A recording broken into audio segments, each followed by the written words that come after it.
Dear student, good morning.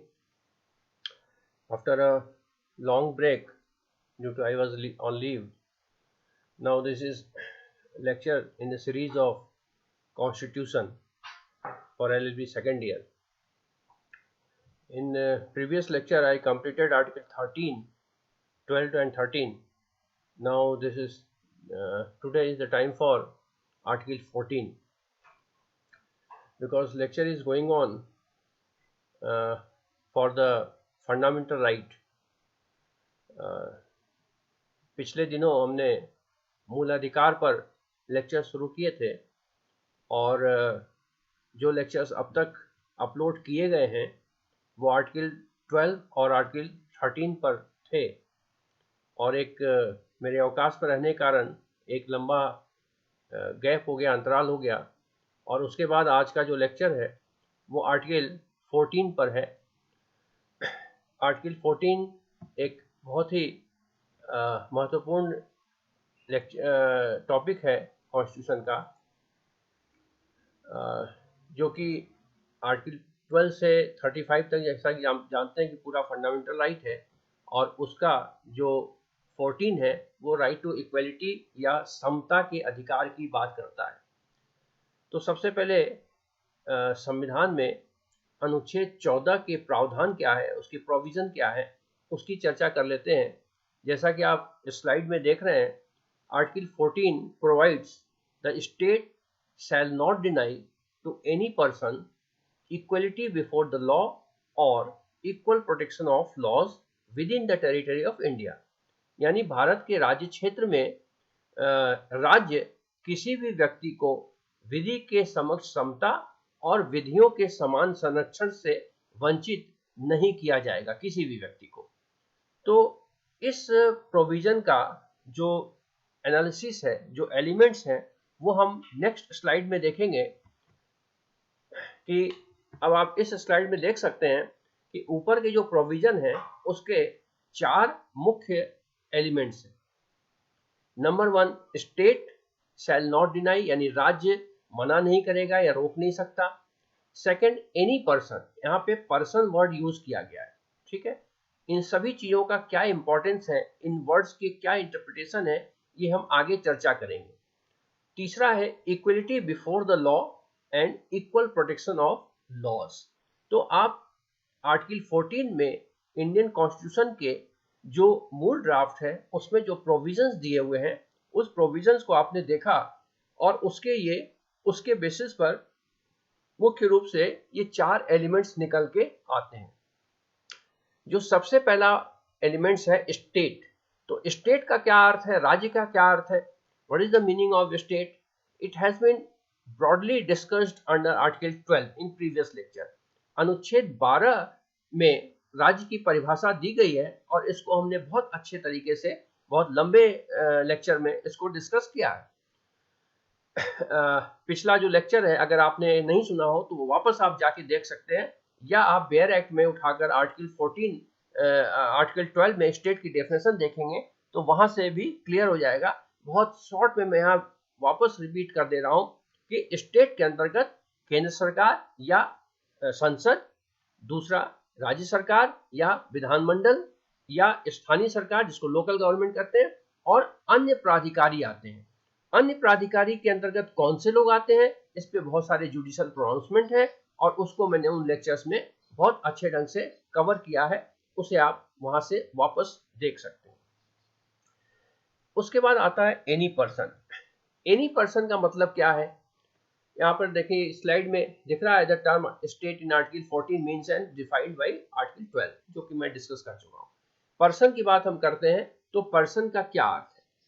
Article 14 imposed obligation on a state for the benefit of all persons within the territory of India. Therefore, the benefit of Article 14 is not limited to the citizens. अब यहाँ पर citizens word इसीलिए इस्तेमाल किया गया है कि person और citizens में डिफरेंस मैं आपको समझा सकूं। citizens मीन्स नागरिक। नागरिक कौन है, इसके लिए आर्टिकल 5 से लेकर 11 तक की प्रोविजंस बताए गए हैं, आर्टिकल जो कि आप एलएलबी फर्स्ट ईयर में आप पढ़ चुके हैं। लेकिन आर्टिकल 14 का जो राइट है वो केवल सिटीजन तक लिमिटेड नहीं है, बल्कि वो पर्सन में भी है। तो it means there is something difference between person and citizens. तो क्या डिफरेंस है? Person means person includes citizens, यानी पर्सन में नागरिक तो है ही, साथ ही साथ कोई अगर विदेशी व्यक्ति है तो वह भी इसमें इंक्लूडेड है। जहां कॉन्स्टिट्यूशन के कुछ प्रोविजंस ऐसे हैं जहां पर्सन वर्ड यूज किया गया और कुछ प्रोविजन ऐसे हैं जहां पर सिटीजन्स वर्ड यूज किया गया है। तो ये बिल्कुल क्लियर होना चाहिए कि जो राइट्स जिस राइट्स के प्रोविजन में सिटीजन्स वर्ड यूज किया गया है वो केवल और केवल भारत के नागरिकों को ही उपलब्ध होंगे। लेकिन जिस प्रोविजन में पर्सन वर्ड लिखा गया है उसका मतलब है कि वो फंडामेंटल राइट सिटीजन को तो उपलब्ध है ही, साथ में अगर कोई फॉरेनर व्यक्ति आता है, कोई विदेशी व्यक्ति भारत की जमीन पर आता है तो उसे भी वो राइट मिलेगा।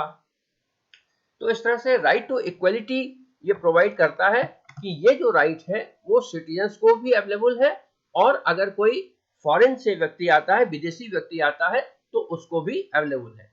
तीसरे कैटेगरी का कोई देश के संदर्भ में कोई होता नहीं है, या तो वो नागरिक होगा या वो गैर नागरिक होगा।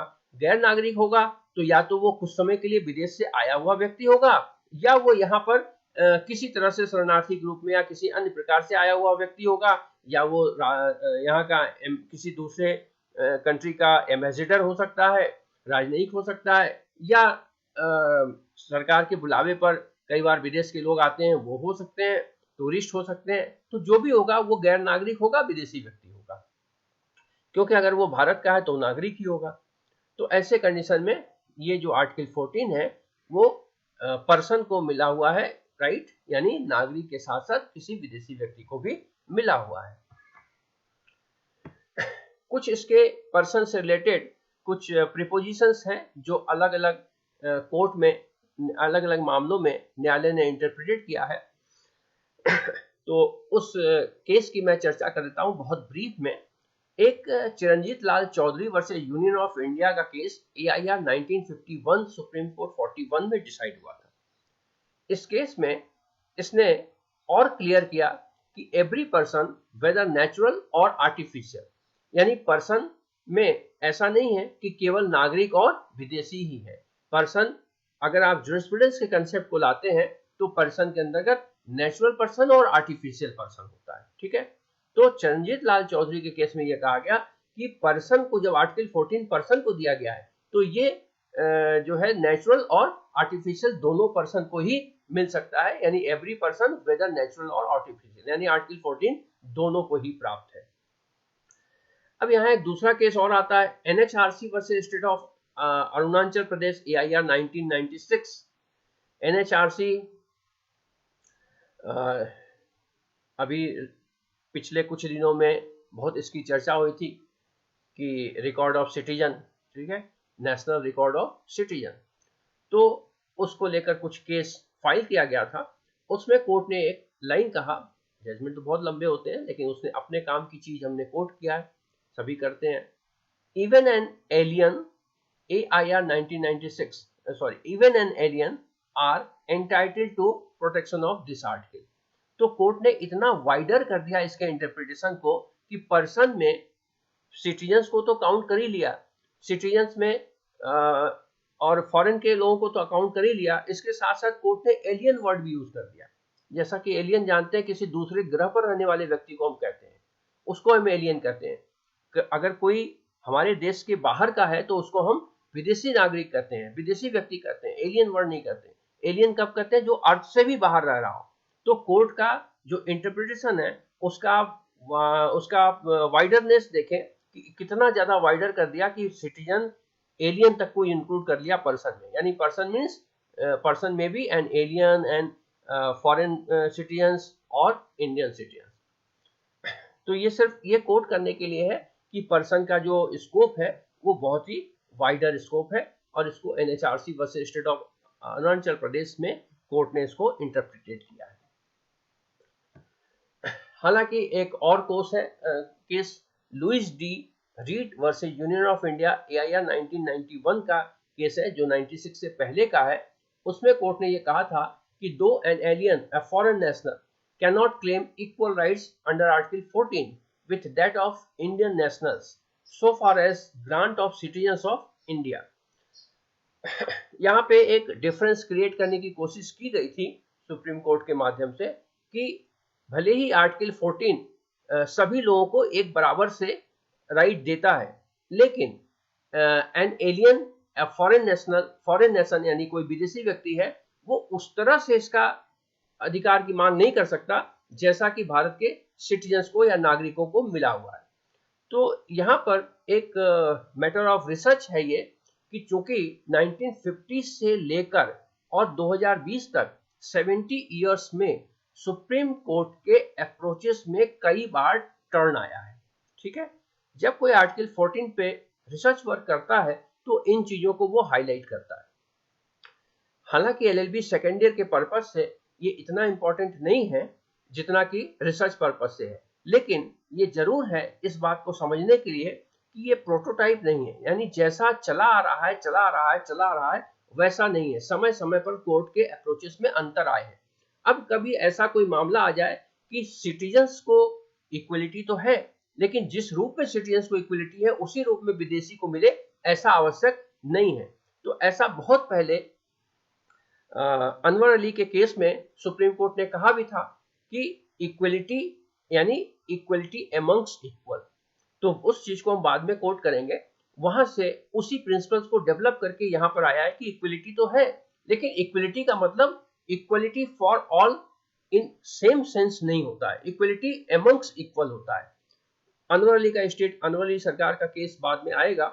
यहाँ पर थोड़ा सा मैं ब्रीफ कर दूं आपको ये समझने के लिए इस केस को, कि उसमें ये कहा गया था कि अगर हम असमान लोगों के साथ एक समान का ट्रीटमेंट करते हैं तो वो उनके प्रति असमानता हो जाएगी। यानी आर्टिकल 14 समानता का अधिकार तो देता है, लेकिन समानता तब असमानता हो जाती है जबकि एक प्रकार का व्यवहार, एक प्रकार का कानून अनेक अलग अलग प्रकार के लोगों के साथ किया जाता है, क्योंकि सोसाइटी में हर आदमी एक बराबर नहीं है। तो ऐसे कंडीशन में रियल जो प्रैक्टिकल इक्वलिटी है वो तब होगा जब आप एक प्रकार के समाज में एक प्रकार के लोगों के साथ एक प्रकार का बिहेवियर कीजिए। यानी इसका अर्थ ये नहीं है कि विभिन्न प्रकार के लोगों के साथ भी एक ही व्यवहार किया जाए। तो ये तो सच बात है कि नागरिक और गैर नागरिक में कुछ तो अंतर होता है। तो आर्टिकल 14 समानता का अधिकार तो देता है, लेकिन समानता के अधिकार के अंतर्गत एक विदेशी नागरिक एकदम उसी तरह के व्यवहार की उम्मीद न करे जैसा कि एक सिटीजन के साथ किया जाता है। तो यहाँ पर इस जजमेंट के इस जो निर्णय है इस कोर्ट मामले का, उसका बहुत ही गहरा अर्थ है और इसको एक रिसर्च के नजरिए से देखने आवश्यकता है। लेकिन यहाँ पर चूंकि एलएलबी सेकेंड ईयर के पर्पज से आपको इतना जान लेना पर्याप्त है जितनी बातें हमने स्लाइड में लिखी है।